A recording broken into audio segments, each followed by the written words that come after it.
Meteorologist Matthew East here with you. This is the Carolina weather video, the April 8th, 2010 edition here, and we have some weather changes now knocking on our door. It's been a prolonged stretch of very warm and dry weather, and you have undoubtedly noticed the pollen around our region, and some of the highest pollen levels that have ever been recorded since the records were really kept in the mid to late 90s in many spots. So tremendous amounts of pollen, and the reason, a factor of combination here of the warm weather we've been having, also the lack of rain as we've gone through the first week or week plus here of April. And a lot of times this time of year we get rain every 3 or 4 days. We just haven't had that, so the pollen has just built and built. There's been nothing to wash that pollen down into the water areas across our region. But that's going to change for most of us, as we'll have a good band of showers and storms later today. That'll greatly help out with the pollen. But we also have a concern for severe weather as well. Let me get into that here on the video. This is the broad scale radar view here, a little after 5 o'clock this morning. And you have a cold front that's lined up generally right here. Now, ahead of that, you have some pretty healthy thunderstorms. There's been some severe weather overnight. In fact, as I'm cutting this video, a pretty good band of rain and storms bearing down on the Birmingham metro area, and that'll continue advancing eastward into Georgia this morning. Now, temperatures, very mild. Everyone east of that front, pretty much in the 60s this morning. And here's the dew points. This will be one of the ingredients we're watching for severe weather around here. If we can get dew points upwards of 60 degrees or so, then that'll help to fuel the severe weather threat. And I do think that'll likely occur.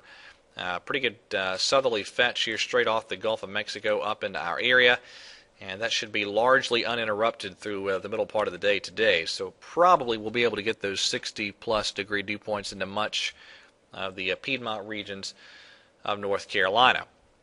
All right, so let's go to the modeling here. This is the GFS model, about 2 o'clock this afternoon. And the GFS is actually one of the quicker models with this. And by the way, hang with me here. I'll get into some of the severe weather parameters in just a moment. GFS a little quicker than the NAM, and so it doesn't allow for quite as much destabilization. It brings the main area showers and storms in around mid-afternoon in many spots in the western Carolinas, and then that continues to advance eastward as we get on into tonight.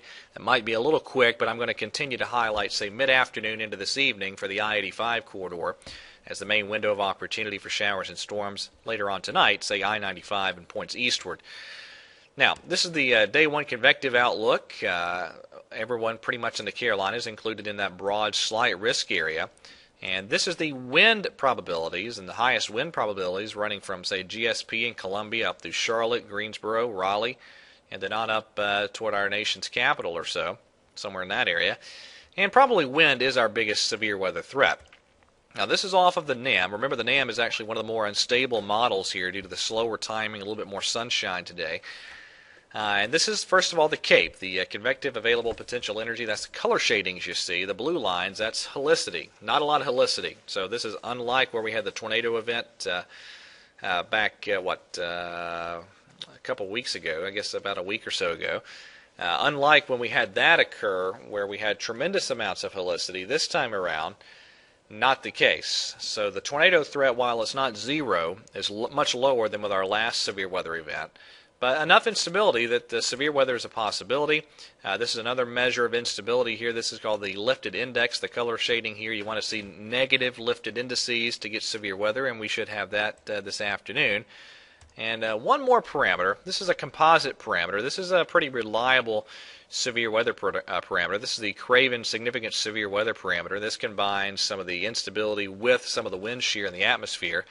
And when you start seeing values 20 or so or higher on this scale, that sort of begins to get your attention for severe weather. And we'll be right on that threshold if the NAM is correct. So what I think will happen, probably a line, maybe a broken line of showers and storms that presses into the area this afternoon and moves on eastward this evening and tonight.